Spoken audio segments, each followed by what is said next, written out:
Christi sanctifica me, corpus Christi salva me, sanguis Christi inebria me, aqua lateris Christi lava me.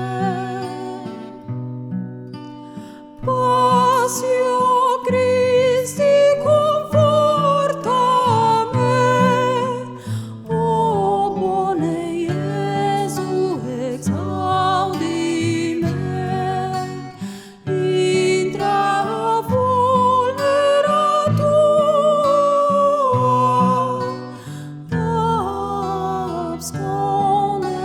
absconde me.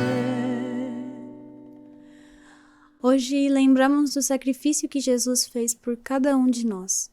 Por isso a gente quer convidar vocês a tirarem uns minutinhos do seu dia para refletirem, rezarem e agradecerem a Jesus por tudo que Ele faz por nós.